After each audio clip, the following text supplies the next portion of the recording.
하나님 말씀 시편 119편 121절에서 128절 말씀 교독합니다. 121절 말씀 제가 먼저 받들어 봉독드립니다. 내가 공과 의를 행하여 싸우니 나를 압박자에게 붙이지 마옵소서. 주의 종을 보증하사 복을 얻게 하시고 교만한 자가 나를 압박하지 못하게 하소서.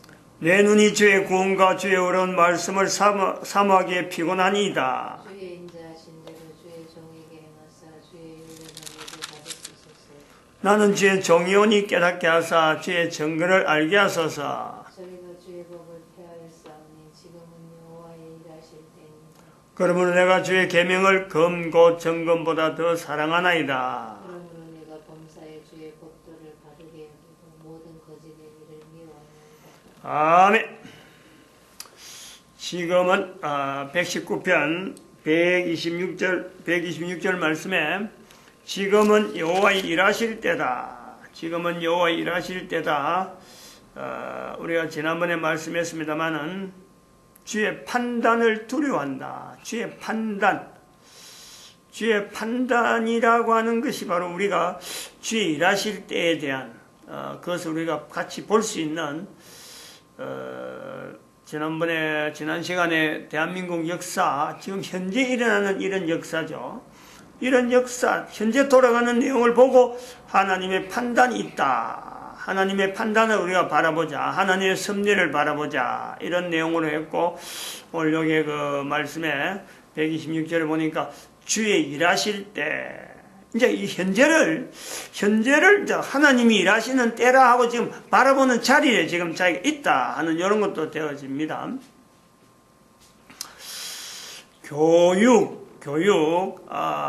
교회의 노동시장의 개입, 요때와 교육, 그래서 이 교육에 대한 부분을 우리가 지금 교회에서 노동시장이라고 하는 어떤 환경을 두고 교육이라는 틀이 노동시장에 어떤 영향이 있고 이걸 어떻게 객관적으로 봐야 되느냐, 지금 이 부분을 우리가 설명하고 있는 겁니다. 노동시장은 교회의 시장이 아니에요. 교회가 벌어보는 국가 단위에, 안 그러면 사회 단위, 소속에 있는 사회 단위, 안 그러면 인류 전체에 가지고 있는 그 전체의 환경을 노동시장 환경으로 본다, 이런 내용이죠. 그래서 교회는 늘 여기 현재적인 내용을 하나님이 일하실 때다 하고 그 봐야 되는 그 위치가 있기 때문에 현재 전 인류가 국가 단위의 모든 것이 경제 단위로 있는 이것을 보면서 교회가 접근할 수 있는 환경이 경제를 전체 들고 뭐 흔들다 이런 게 아니고 노동시장에 교회가 영향을 줄 수 있고 또 노동시장의 개입을 통해서 교회라고 하는 위치를 뭔가는 더 차별화시키는 그 부분에서 교회의 노동시장 개입이다 하는 이런 표현을 쓴 거라고 말이에요. 그 말씀을 드린 거죠. 이 교육이라고 하는 이 내용에 이 부분에 이것이 노동시장에 어떤 요소가 있느냐. 노동시장은 다른 말로 하면 이 경제 사회 안에, 경제 안에 개입되어지는 인간들의 형태를 이게 노동시장이라 부르는 거예요. 경제라고 부르는 것은 전체 틀을 말한다면 어떻게 이 경제가 운영이 되느냐. 거기에는 노동자가 있는 거예요. 노동자. 뭐 자본가가 있고 노동자가 있고 제품이 있고 이러니까 이제 삼박자가 해서 우리가 경제라고 하는 이 내용이 또한 흘러가는데 자본가나 이런 어떤 구조는 다른 어떤 사회 어떤 자본이나 뭐 여러 가지 설치 이런 어떤 기계류 이것도 하나의 자본이긴 하죠. 그 자본으로 두고 어떤 제품이 나타나면서 제품이 사람들이 선호하게 돼가지고 그 제품이 막 팔리고 이렇게 선호하게 될 때 분명히 하나의 시장이 경제가 활성화되는데 그거는 노동자라고 하는 인적 자본이 거기 안 들어가면 안 되는 거죠. 반드시 거기 있단 말이에요. 자본이라고 하는 내용에 아까 말했지만은 이 돈도 자본이고 시설물도 자본이에요. 시설 자본 또 금융 자본. 그런데 여기에 인적 자본이라고 할 수 있는 노동시장이 있다. 노동시장. 이걸 보고 있는 거죠. 근데 인적 자본은 자본으로 보는 요소도 있지만 자본으로 본다 할 때는 어떤 자본으로 어떻게 해서 자본으로 보느냐, 또 전혀 자본으로 보지 않고 노동자 하는 요소에서 또 보는 이런 요소도 있다. 근데 이것이 노동시장이 경제에 어떤 영향을 미치냐, 그냥 단순한 노동자 아니면 생산자 위치가 있다면요, 사실은 이런 노동시장이란 말도 그렇게 여야 될 어떤 요소도 없어요. 사실은 경제라고 하는 내용에 노동시장이라고 하는 이 내용을 가지고 교회가 개입하겠다, 사실은 돈 때문에 돈에 대해서 접근하다가 지금 이제 교회가 노동시장에 개입한다 하는 이런 시대에 대해서 이야기했는데, 생산자 입장에서 단순한 생산자 위치가 아니고 이게 경제에 아주 중요한 변수가 있다는 거죠. 그것이 뭐냐면은 제품에 대해서 제품이 형성되어서 유통이 되어지는데 생산자 전혀 몰라야 되는데, 이 제품이 유통되는 과정에 제품 가격, 즉 물가죠. 물가. 이 물가에 노동시장에서 나타난 임금, 생산자에게 주는 임금, 이게요 바로 직결되는 거예요. 직결. 저는 안 그랬는데 이제 이렇게 바뀐 거예요. 이제 이런 걸 보고 이게 노동시장, 이걸 예사로 보면 안 된다. 이거 뭔가 어떤 관리 내지는 뭔가 전략이 나와야 된다. 이렇게 해서 노동시장이란 말이 나오는 거예요. 근데 이제 여기서 이제 교육이란 내용하고 노동시장하고 이게 관계가 어떤 관계가 있느냐? 교육은 교육이고 노동시장은 노동시장인데 이 교육과 노동시장이 어떤 관계가 있느냐? 제가 지금 뭐 목사가 여기 앉아가지고 뭐 이론을 가지고 교육은 어떤 분야고 노동시장은 어떤 분야인데 이 두 가지 매칭이 어떻기 때문에 교육의 노동시장의 관계는 아주 필수적이다, 아주 부조 상관관계에 있다, 이래 봐봐야 아무도 내 말 안 들어요. 목사 말을 들을 이유가 없죠. 목사한테는 목사로 말하는 교회 노동시장 개입, 여기서 뭐가 있느냐 하고 따져야 되지, 교육의 노동시장하고 관계하는 건 목사가 할 수 있는 말이 아니야. 분야가 아니에요. 근데 요구는 것을 나름대로 이제 보충하기 위해서 목사인 제가 교육과 노동시장은 어떤 관계가 있는가 하는 것에 대해서 자료를 내놓는 거죠. 그래서 뭐냐면은 그냥 따로따로 있는 게 아니다 이 말이야. 교육과 노동시장은 이제 어떤 내용에 이걸 근거를 두냐면은 국가 자격증이 있어요. 국가 자격증. 국가 자격증에 직업 상담사란 자격증이 있어요. 근데 거기 2급, 1급도 2급이나 그걸 범위는 같지만 나오는 문제 출제 내용이 조금 고난도, 좀 많이 풍부한 경험이 있어야 쓸 수 있는 것이 1급이고, 그렇지 않고 그냥 기초적인 부분이 있는 사람들이 2급이다 이래야 되는데, 거기에 2급에 그 과목이 뭐냐면은 실기도 있고 필기가 있는데, 필기는 5과목, 실기는 4과목 돼 있잖아요.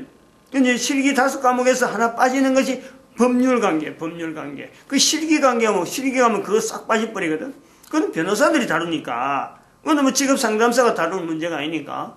그래서 법률관계는 빠지면서 과목이 4과목인데, 그 내오는 과목이 뭐냐면, 첫 번째 직업 상담이라는 과목이 있고, 두 번째는 직업 심리가 있잖아요. 또 세 번째는 직업 정보가 있어요. 네 번째 나오는 과목이 노동시장이에요. 노동시장. 직업 상담사 안에 있다. 직업 상담사 안에 있는 노동시장에 기출 문제가 여러 가지 있는데, 지금까지 참 실기의 기출 문제가 여러 가지 있어요. 물론 실기 기출 문제 나온다는 거는 필기는 당연히 같이 나와서 오지선다형인가 사지선다형에서 번호를 이렇게 객관식으로 뽑는 거고, 실기는 이제 주관식으로 자기 의견을 들어가는 그런 요소가 있단 말이에요. 근데 그 있는 것 중에서 그 노동시장이니까 노동시장이라는 과목 안에 교육에 대해서 아주 집중적으로 질문하는 요소들이 많이 있어요. 이 용어들이 교육에 대한 이기 때문에 용어가 별도로 생기는 그런 내용까지 있단 말이에요. 그거를 제가 지금 한 몇 가지 한번 추려가지고 지금 여기 연결시키는 거예요. 그러니까 이제 목사가 교육과 노동시장의 어떤 관계성을 이야기하는데, 이거는 아주 타당성에 대해서는 이 분명한 어떤 근거가 되는 국가 뭐 자격 시험에 한 과목에 노동시장이라는 과목이 있고 그 과목 안에서 교육을 다루는 문제니까 더구나 그 실기 부분의 기출 문제인데 한 문제 두 문제 같으면요 그냥 지나가다 한번 짚어보겠지 하지만 그런 비중이 있는 그런 뭐 비중이 얕은 내용이 아니라 교육이란 이 내용은 그 내용을 지금 문제 나온 내용을 가지고 한 몇 가지 지금 요 추려 보려고 하죠. 첫 번째 보면은 이런 질문이 있어요. 질문 내용이 이래요. 교육의 사적 수익률이 교육의 사적 수익률이 사회적 수익률보다 낮을 때에 정부의 개입 방법은 이런 질문이 있단 말이에요. 즉 말하면 교육을 일으켜서 어떤 사회하고 관계에서 뭔가 교육 사업을 하게 되는 이 사적 수익률이에요. 그 사적 수익률이 일반적인 사회적 수익률, 그러니까 일반의 기업에서 기업을 운영해갖고 나타나는 제품을 만들어서 나타나서 수익을 얻는 그 수익률보다 이게 전혀 뭐 타당성이 없는 도대체 이거 수익률에 할 것이 없는 그 정도로 낮을 때에 정부는 보고만 있을 거냐? 마어마어지고 보고만 있을 거냐? 난 그렇지 않으면 이거 뭔가 조치를 해서 달라들 때는 어떤 방법이 좋겠느냐? 이런 질문이 이거는 교육의 사적률이 수익률이 낮다라는 이 개념 자체가 벌써 서 있어야 되는 거예요. 이거 다른 사람들 공부시키 봐봐야 이거 교육기관을 운영해봐야 돈 안 되는 어떤 요소가 있기 때문에 질문이 나오는 거예요. 또 다른 한편으로는 공부를 해도 아무 어떤 그 사회적인 어떤 반영이 공부했으니까 더 공부시켜야 되겠다. 이건 정말 필요하다. 이런 필요성이 없는 교육이 따돌리고 있는 이런 면도 우리가 분명히 본단 말이에요. 연결해 보는 거죠. 이런 질문이 있다. 또 다른 질문이 있어요. 선별가설이에요. 선별가설. 선별가설이라는 것이 있는데 이 선별가설에 대해서 도대체 선별가설이라는 말이 있기 때문에 정부는 교육을 분명히 나오는 거예요. 정부는 교육 투자 정책을 어떻게 할 거냐 이거예요. 선별가설이라는 말이 이 교육과 관계되는 말이니까. 그러니까 선별가설이라는 말이 있는데 정부는 교육 정책, 교육 지원 정책이나 교육 정책 방향을 어떻게 관여할 거냐 이런 질문이에요. 전혀 교육이 별개가 아니고 바로 질문 자체가 딱 나오는 것이 교육의 연결성 있는 단어를 쓴단 말이에요. 선별가설이라는 것이 뭐냐? 즉 선별하는 거예요. 물건을 막 이래 좋은 물건 나쁜 물건 고르고 안 그러면 크기를 가르고 하는 이런 선별이에요. 선별. 즉 이 선별하는 건 뭐냐니까 직장에 들어가는데 직장에 사람이 들어가는데 이 직장에 들어갈 사람을 이제는 선별하는 거예요. 여러 가지 여러 가지 조건들이 있는데 그 조건에 맞춰서 사람을 선별하는데 그게 선별하는 데에 학력이라는 것은 즉 교육 수준이라는 것은 어떤 정도냐, 어떤 영향이 있느냐, 학력이 높다는 것하고 그 사람이 일을 잘한다는 것하고 연결성이 있느냐 이럴 때 선별하는 데에 그 도대체 적용을 시킬 거냐 말 거냐. 그래서 그걸 가설적으로 확실히 정해진 건 아니지만은 그래도 대부분 사람들이 선별가설을 이래 따르는데 그 내용이 뭐냐니까 사람을 직장에 투입하는 데서는 학력 자체가 무용하다. 이 무용성이에요. 무용성. 소용이 없다는 거지. 그럼 선별가설이 있을 적이면 있다면은 교육 자체가 이게 그럼 앞으로 어떻게 할 거냐 이거예요. 정부는. 이런 내용이에요. 이게 노동시장 안에 들어있는 질문이라니까. 필기로 막 써야 되는, 답을 써야 되는. 또 있어요. 인적 자본, 아까 제가 말했지만, 인적 자본에 대해서 논하라, 이라는 인적 자본. 여러 가지 항목이 있는데, 거기에 분명히 하나 들어가야 될 부분이 뭐냐. 인적 자본이라는 것에 대해서 이야기할 때는요, 반드시 거기에 교육이 들어가요, 교육 비용. 한 사람 앞에, 한 사람이 아까 말했잖아요. 시설 자본도 들어가고, 그 다음에 여러 금융 자본도 들어가는데, 그래서 그것만 있어하고 어떤 자본 형성을 볼 수 없다. 사람에게 투입되어지는 교육비, 아니면 또 훈련비, 아니면 또 그 사람이 여기 있다가 다른 데로 가면 이주하잖아, 이주. 이거 전부 다 들어간, 그리고 지원해 주는 거. 교육비 지원해 준다, 훈련 비용도 지원해 준다, 그러면은 이사비 지원해 준다. 이런 게 다 인적 자본에 들어간다라는 거예요. 교육비가 들어가. 그게도. 그 다음에 또 이런 요소가 있어요. 노동 공급의 결정 요인이 있어요. 노동 공급. 노동 공급, 노동을 공급하는 데에 노동이 공급이 될 수 있는 요소. 노동 공급의 결정 요인이야. 뭐 사람이 있다고 해서 무조건 노동자다, 그 사람이 공급이 될 수 있다, 노동자로 활용된다, 그건 아니니까. 이제 거기에 나오는 한 대여섯 가지 내용 중에서 반드시 또 들어가는 것이요, 교육 수준이에요.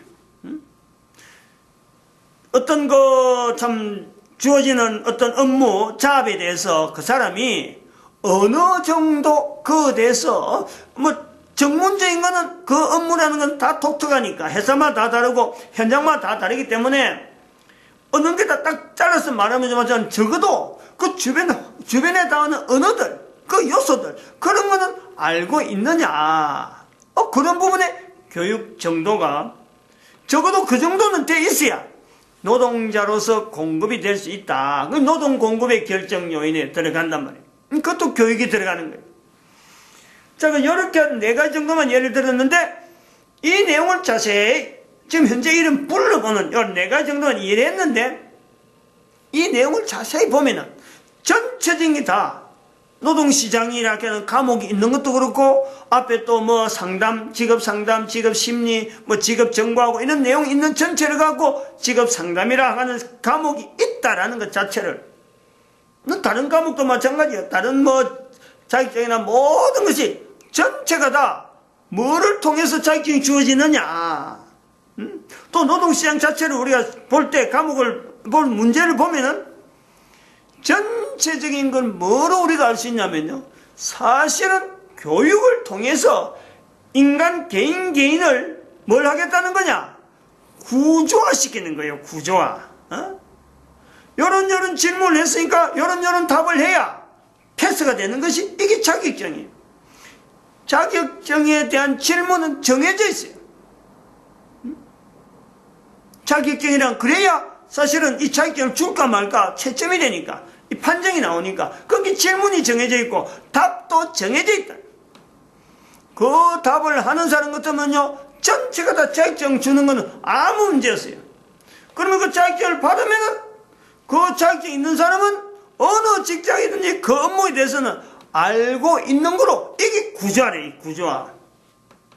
즉, 교육에 대해서, 교육과 노동시장이란 이거는요, 뗄래야 뗄 수 없는 분명한 연관관계가 있는가 하면은, 또 한편으로는 교육이라는 내용이 전혀 노동시장에, 이게 지금 현재 사람들이 바라는 어떤 교육 수준을 갖고 그 내용 가지고 교육 자체가 그 내용을 갖고 노동시장에 바르게 맞아간다. 이거는 또한 아무도 안 받아들이는 거예요. 분명히 교육과 노동시장은요, 관계성이 분명히 있음에도 불구하고 교육이라는 것이 받았다고 해서 노동시장에 그대로 수용된다. 이것도 아까 말했지만 선별가설에 나타난 대로 아무도 받아들이지 않는 거예요. 여기에 대해서 지금 이런 고민이 분명히 있음에도 불구하고 이걸 카바하는, 즉 캄프라치 하는, 없는 듯이 하고 넘어가는 지금 교육 행정에 어떤 요소가 있는 거예요. 그것이 뭐냐면 4차 산업이라. 4차 산업. 지금까지 안 맞는 거는 이런 거예요. 지금까지 안 맞는 거는 4차 산업에 들어갔기 때문에 안 맞다는 거예요. 그럼 4차 산업에서는 모든 교육의 현장들을 이게 다 바꿔야 가능성이 있다. 역시 거기도 교육은 유지하면서 4차 산업이기 때문에 현재 안 맞는 건데, 이게 현장하고 노동 현장하고 맞으려고 하면은 4차 교육, 4차 산업에 맞는 교육을 해야 된다라고 하고 있어요. 그래서 여기서 제일 타겟가 이런 말을 하는 사람들이 대학에서 교수들이 말하는데, 이 타겟들, 새로운 산업을 4차 산업이라는 걸 형태로 해서 교육하고 산업하고 맞아가려면은 뭐를 바꿔야 되느냐? 대학 교육을 바꿔야 된다, 이렇게 말하고 있어요. 이 엄청난 모순인 거예요. 모순 자체가.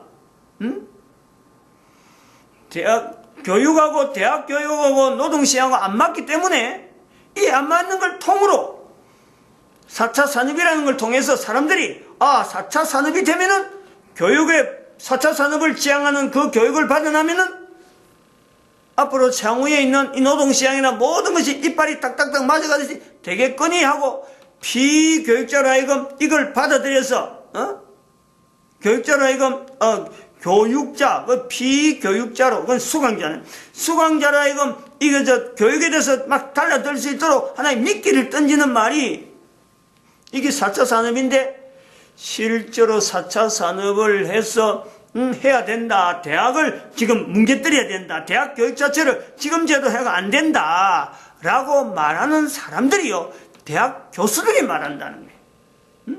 다른 사람은 말할 수 있는 어떤 것도 계제가 없고 데이터가 하나도 없어요. 이게 얼마나 큰 모순이냐. 지금 교육제도가 안 된다. 교육제도 자체로 바꿔야 된다. 대학 교육도 지금처럼 학교에 와서 소위 말하는 클래스 와서 교실 수업, 이것 갖고는 어림도 없다는 거지. 그게 4차 산업이 지향하는 바 대학 교육의 어떤 변혁, 이걸 타겟들하고 나온단 말이에요. 그래갖고 성공 사례들을 막 설명한 데가 많아요.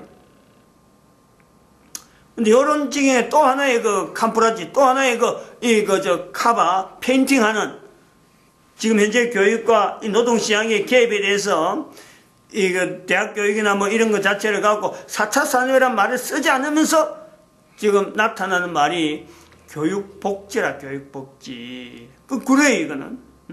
그건 누가 말하냐면은 지금 대한민국 교육부총리라는 김상곤 부총리가 인터넷에 가서 한번 확인해봐요. 유튜브에 가서 대학 교육이라는 말을 딱 쳐봐요. 그러면 이 4차 산업이 쫙 나오고, 또 김상곤 부총리가 말하는 교육복지란, 이래갖고 교육복지를 통해서 말이 이래요. 김상곤 부총리 최고의 교육복지래요. 교육복지도 그냥 교육복지가 아니고 최고의 교육복지를 통해서 대학 교육 혁신을 통한 교육 정상화예요. 교육이 세 번이나 나와, 세 번이나.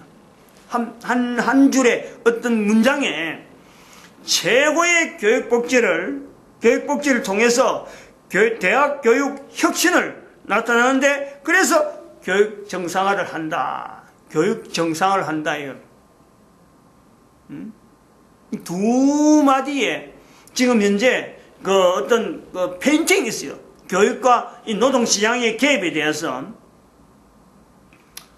하나는 교육복지, 더구나 대학 교육을 할 때 최고의 교육복지, 이렇게 이야기하고. 그러면 사람들이, 수강자들이 뭐 교육복지를 많이 받으니까 대학에 열심히 공부할 수 있는 시간만 투자하면 안 되냐, 이런 내용이에요. 근데 교육 받으면 뭐해? 졸업하면 뭐해? 직장에서 안 받아준다는 거지. 그게 선별가설이에요.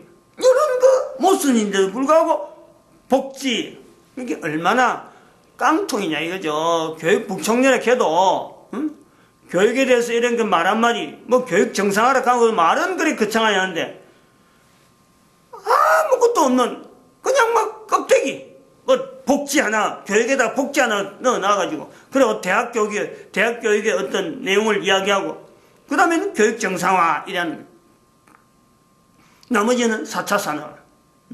그래갖고 거기다가 뭐 교육의 일반적인 아주 조그마한 스킬 같은 하나의 이론적인 그런 내용을 갖고 나오는 여행이, 요즘 교육은 지교육을 해야 된다. 게임을 통해서 교육이 되도록 해야 된다. 그래갖고 좀 초등학교부터 시작해서 전부 다 어떤 각 과목, 학년별로 또 학교 단위로 게임 교육을 하는데 어떻게 하면 효과적이냐 하고 막 연구 발표한 내용이었어요. 이 게임에 대한 거는 이미 교회가 이미 오래전에 시행을 하고, 게임을 통해서 어떻게 하면 이 참 교회가 하고 있는 이 교육의 내용을 해볼까 하고는 이미 오래전에 했어, 오래전에. 우리 교회도 그걸 시행을 했었어요. 그 예화가 매빅이라고, 우리가 그 이미 다 했어요. 그 매빅, MEBIG, 게임, 그 뒤에 있는 게임이라. 지금은 지교육이라 그래가지고 막 지금 활용하는 거예요. 눈 감고 아웅하기라도 이런 아웅하기 없죠. 이제 요럴 때에 현재 이 교육을 통해서 노동시장하고 부딪히는 여러 가지 요소들, 실제적인 내용을 우리가 또 한번 살펴보면은 비트코인 같은 문제가 지금 아주 적절하게 적나라하게 드러나잖아요. 막 손을 못 대는 거예요 지금. 그 교육과 지금 노동시장의 이 갭이 얼마나 지금 말이야 심화되어 있는지. 정부도 지금 이 비트코인도 이제 정부가 고민하다가 이제 이걸 법제하겠다. 국회 방송 보니까 법제하는 것은 공론화되는 과정이 지금 있는데 법으로 나올 거예요. 도대체 비트코인을 어떻게 볼 거냐. 일단 대상 자체를 비트코인 자체에 대한 어떤 그 내용은 뭐 기술적으로 들어가고 이거는 뭐 양성화 시킨다는 말도 못하고 그것도 폐지한다는 말을 못하고 해서 어떤 하나의 어떤 타겟들 두고 비트코인이 가지고 있는 기능, 즉 그것도 순기능보다도 역기능적인 내용이 이게 그 검은 돈을 이제 청소하는 이 세탁, 돈 세탁 과정에 지금 이 비트코인이 딱 있단 말이에요. 북한이 딱 그 걸려 있는 거예요 지금. 그거 풀어놔 버리면 북한이 가지고 있는 비트코인을 막 쫙 풀어갖고 달러가 싹 들어가 버리니까 그것 때문에 지금 손 못 쓰는 일종의 그 역기능. 비트코인을 하면은 이 기존의 통화에 역기능이 있는데 통제가 되어 있는 요소에서 이게 빈틈이 들어는다. 그 요 하나를 보고 비트코인을 풀어주냐 말하냐 이런 내용을 갖고 지금 법제하겠다. 요 정도까지는 지금 진행이 되고 있단 말이에요. 근데 지금 뭐 방법이 없어요. 기술력이라 해서 나가는데 그걸 붙잡아 날락하면은 여러 사람들이 지금 반발이 나오고 또 그걸 풀어달라 그러니까 역기능이 워낙 많으니까 이거 뭐 이래지도 저래도 못하는 요소가 있다. 이런 내용이 있다면 또 한편으로 우리가 보는 거죠. 우리가 그 집이라고 하는 이 주택을 우리가 보면서 주택이라고 하는 내용을 보는데 이 에너지 소비가 이게 보통 문제가 아니잖아요. 지금 현재 문재인 정권도 뭐 처음 들어오자마자 바로 막 원자력 발전소 막 기존 짓고 있다가 지익하고 있는 원자력 발전소 막 폐지시키고 이러는데 알고 보면 전부 다 에너지 정책하고 관계되거든. 근데 방법이 없어요. 근데 그 에너지에 대한 이 정책의 생산 설비에 들어가는 에너지는 지금 둘째치고 그거 어떻게 뭐 감소하자, 그거 어떻게 뭐 줄이자 이래 봐봐야 아무 소용이 없는 거예요. 그건 지금 당장 경제를 돌려야 될 어떤 중요한 요소이기 때문에 그래서 가장 그 에너지 정책의 효율이 어디서 많이 나오느냐? 생활전기를 줄이는 거다. 생활전기를 줄이는 데는 이 난방 문제, 또 이 냉방 문제, 즉 사람이 살아가는데 주거지가 어떻게 하면은 값싸게, 주거지가 주거 환경이 값싸면서 이게 그 냉방 난방이 효율적으로 효율을 높이느냐 그래가지고 나타나는 내용이 에너지 정책에서 나타나는 내용이 이게 패시브 하우스라고 있단 말이에요. 그리고 독일에서 시작됐어요. 독일에서 시작됐다고 하는 이 패시브 하우스의 그 건축비도 싸고 그다음에는 전력의 이 세이브되는 율이 80% 이상 기존에 늘 하던 어떤 주택에서 일반적인 그 수치하고 여기에 패시브 하우스에서 나오는 열량이 전력 소모량이 기존에 80% 이상 세이브되니까 지금 여기 하나의 이슈가 되어지는 거죠. 에너지 정책이 지금 엄청난 변화가 올 거다. 이제 여기에서 문재인 정권이 그것만 덥석 안고 돌파구가 있구나. 그렇게 탈원전 이 정책하고 딱 그대로 붙여갖고 집을 전부 다 저렇게 짓는다면은 원자력 발전소 없어도 되겠다. 아마 이런 판단이 들었는지 뭐 대통령 되자마자 뭐 원자력 발전소 없애겠다 해갖고 했다가 뭐 도무지 뭐 정책이 어떤 뭐 대안이 현재 뭐 우리 국가 국민들이나 이거 내용이 받아들이 어떤 내용도 제시하지 않고 벌려나니까 또 그 당장 시행할 수 있는 내용도 아니니까 다시 그대로 철수하는 거죠. 이런 부분이 있단 말이에요. 에너지 부분의 문제가요, 우리가 아주 전 세계에 이거는 그야말로 참 어떻게 할 수도 없는 거예요. 받아 먹으려고 하니까 참 에너지를 많이 쓰려고 하니까 그에 따라서 부수적으로 어마어마하게 지금 우리가 참 손실을 인류 전체가 지구가 멸망한다 하는 이 내용하고 연결되어지는 엄청난 내용이 있지. 그렇다고 해서 마구잡이 써버리면 줄이면은 주거 문제가 사람들이 당장에 이거 에너지가 작아져 버리면은 현재 쓰고 있는 이 에너지 소비량이 어마어마한데 이걸 어떻게 감당해? 이런 부분이 있다. 여기 지금 문제 언제 교육과 더불어서 우리가 지금 여기 나타날 수 있는 하나의 그 노동시장에 있는 어떤 계리 부분이에요. 계리 부분. 어쩔 줄을 모른다. 그 다음에 또 하나가 나오잖아요. 역사교육이라고 하는 이 내용이 있는데, 역사교육. 역사교육이라는 건 우리가 보면은 지금 현재 역사교육이라는 걸 가지고 자꾸 정권만 잡으면 특히 우리나라 심하고 다른 나라도 있겠지만은 중국이나 일본 이 사이에서 나타난 내용 보면은 뭐 북한하고 남한 사이의 역사교육에 이 대한 내용은 뭐 아주 첨예하고 이게 보면은 어떻게 하면 과거에 있는 역사를 지금에 있는 역사 시각으로 뭔가 자꾸 바꾸려고 하는 이런 요소가 있다. 근데 이걸 가지고 정권이 바뀔 때마다 새로운 어떤 시각을 가진 사람이 바뀔 때마다 역사가 똑같은 과거의 사건인데 지금에 대해서 계속 바뀌는 거예요. 그러면 이것이 어떤 영향이냐? 교육을 받은 사람의 내용에서는 창의성이나 안 그러면은 노동시장에서 내가 뭔가 접근하려고 하더라도 이 사람 사이에서 알고 있는 과거에 있는 사건인데도 불구하고 배울 때의 이 역사를 배울 때의 어떤 상황에 따라서 이게 전혀 다르게 배워가지고 현장에 나가버리면요. 노동시장이나 안 그러면 장성되어서 자녀를 기른 중에서 이 가정에서 생기는 그 어떤 단위 사회 안에 있었던 그 어떤 발자국 자체가 이게 기준이 안 맞기 때문에 엄청난 사회적인 괴리 현상, 즉 이게 갈등 현상을 야기하는 거죠. 보통 야기하는 게 아니잖아요. 시대마다 달라요. 지금부터 50년 전에 배운 사람하고 지금부터 40년 전에 배운 사람하고 10년 단위로 배우는 내용이 달라도 어떻게 그렇게 다를 수 있느냐. 그때 그것이 한 사회라 하는 구성을 두고 있다. 그러면서 노동시장 안에는 같이 가야 되는 역사적인 바탕이 다른데 노동시장에서는 같이 가야 되는 보통 그런데 그래갖고 이제 나오는 내용은 하나의 제품으로 그 제품이 사람들에게 필요한 내용으로 만들어져야 된다 그러는데 이것이 또한 참 모순 덩어리가 아닐 수가 없죠. 이런 내용이 있단 말이에요.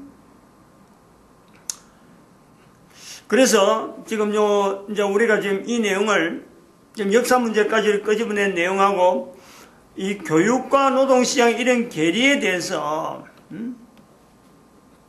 어떤 대안을 가지고 접속을 해야 되는데, 접근을 해야 되는데, 어떤 식의 접근이 좋으냐. 제4차 산업이라 그래가지고, 뭐, 새롭게 생성되는 산업을, 교육 부분에 어떤 캄프라치 하기 위해서 4차 산업 되면은 교육이, 뭐, 모든 게 다 능률적이고 효율적이 있을 것이다.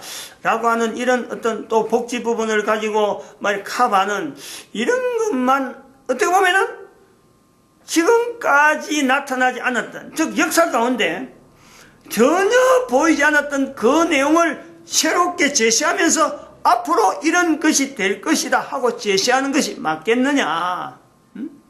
아까 마찬가지지만 이 패시브 하우스도 그런 요소에 들어가는데, 근데 패시브 하우스는 좀 다른 어떤 개념은 있어요. 지금 현재 그 요소가, 제가 요 예를 든 것도 이유가 다 있는데, 독일에서 패시브 하우스라고 하는 이 내용을 가지고 있었다 그래서 지금 전 세계적으로 막 이렇게 보급되고 있는 추세가 있다고 할 수 있는데, 대한민국 사람이 도입해서 하는 거하고 독일에서 시행하고 있는 그 패시브 하우스는, 말은 대한민국에서 패시브 하우스라고 할지 모르지만요, 그것 자체가 대한민국에서는 되지 않아요. 될 수가 없어요. 이런 부분을 갖고 우리가 봐야 되는 거죠. 고민이라는 고민. 독일에서 있는 패시브 하우스하고 대한민국의 패시브 하우스하고 지금 우리가 앞으로 되어지는 이 교육에 나가는 이 문제하고를 우리가 연결해 보면요, 지금 현재 다른 나라에서 된다, 다른 나라 된다 그럴 때 그 나라가 될 수밖에 없는 환경이 있단 말이에요. 환경. 우리나라는 안 될 수밖에 없는 환경, 그것 자체가 비교가 돼야 되는 거예요. 교육이 바로 그런 요소가 있다는 거예요. 교육이 왜 지금 이런 교육이 내가느냐, 왜 안 되느냐, 왜 분명히 노동시장은 분명히 있는데, 거기서 분명히 교육적인 요소가 필요해서 교육이라는 것이 있는데, 왜 지금 교육 갖고는 노동시장에 못 들어가느냐, 이 교육에 대한 환경, 이것이 안 맞기 때문에 그렇다. 이걸 우리가 받아들여야 돼. 대한민국의 교육 환경은요, 독일의 패시브 하우스가 됐다 그런다고 해서 대한민국의 패시브 하우스가 되겠다, 이거하고 연결되는 거예요. 대한민국의 패시브 하우스는 안 된다, 환경이 안 맞다. 독일에는 된다, 환경이 그렇다는 거예요. 교육이 노동시장에 못 간다, 제일 요소는요 바로 환경이에요. 환경. 그래서 제가 지난 시간에 노동제도, 교육제도를 바꿔야 된다, 이런 내용을 가지고 어느 내용을 유튜브나 인터넷 자료를 들여다봐요. 교육제도 바뀌어야 된다는 말은 한마디도 안 하고 있어요. 왜? 그 대학 교수들이 그 말하니까, 앞으로 대학은 어떤 식으로 해야 된다 했나, 전부 다 대학 교수들이 이야기하니까 교육제도 바뀐다는 말은 안 해요. 왜냐하면은 자기들이 그래 말한 걸 가지고 이게 교육제도 속에, 현재 교육제도 속에 있는 정책을 담당한 사람들이 그걸 받아서 그 사람 말대로 해보니까 되더라, 요것이 검증해야 되니까 그걸 바라고 있거든. 그러니까 그런 사람들은요, 제도 자체를 바꾸란 말은 할 수가 없어요. 교육의 여러 가지 어떤 형태, 이런 교육 형태, 저런 교육인데, 이런 건 이야기하지만 제도, 국가, 정부가 관계되었고, 국가가 관계되었고, 거기서 교육비가 들어가서 나타나는 이런 제도는요, 언급을 못해요. 근데 여기서는 왜 이 말을 하느냐? 바로 교육 환경. 예를 들면은 독일에서 패시브하우스 된다 그러면은 대한민국의 패시브하우스가 안 되는 이유, 환경적인 차이, 요걸 봐야 된단 말이에요. 요걸 볼 때에 기존에 있는 데서 어떤 환경적인 요소를 갖고 된다 안 된다, 이걸 비교해야지. 새로운 환경, 제4차 산업이 될 때 대한민국, 제4차 산업이 될 독일, 요 내용을 비교하는 건 아니지. 다른 말로 하면 대한민국의 과거의 역사, 독일의 과거의 역사에 대해서 독일 사람들이 바라보는 그 자세, 대한민국 사람이 역사에 대해서 바라보는 그 자세, 이거 자세에 대해서 이거 차이가요, 어느 정도 거기서 어떠간의 차이가, 과거에 있는 사람이나 지금 있는 사람이나 과거를 바라보는 그 내용이 이게 어느 정도 유사하고 비슷한 형태로 가느냐, 대한민국에 있는 사람이 과거의 역사를 지금에 있어서 앞으로 보는 거하고 이게 어느 정도 유사히 가느냐, 여기에서 환경을 다뤄야 된다. 그런 것에서 지금 역사 교육에 지금 이런 왜곡 현상은요, 우리나라는 아무리 가도 교육부총리가 돼도 그렇지, 복지 이야기나 할 줄 알지, 교육 정상화, 말만 걸쳐간 어떤 교육 정상화지 전혀 그 어떤 본질에는요 접근 못한다는 말이에요. 이거를 대한민국 국민들이 개인이 학부모는 학부모대로, 안 그러면 가르치는 어떤 그 학자대로 그러고 수강하는 아이들대로 내 문제니까 개인 문제로서 이걸 갖고 고민을 해야 돼요. 고민을. 왜 이래 됐느냐? 이 고민을 안 하면은 뭐라 할까요? 고민 안 하면 어떻게 되겠어요, 그래? 다시 말하면 대한민국이 지금 현재 뭐 경제적으로 뭐 전 세계적으로 이런 위치가 얼마나 오래 가겠어요? 그 뻔하지, 이런 그 비트코인이라는 정책이나 이런 어떤 이슈가 사회적인 이슈가 나와도 흔들리는 거예요. 지금은 참 이렇게 잘한다 그래도 나중에 어떤 큰 역풍을 받아가고 어떻게 될지 아무도 모릅니다.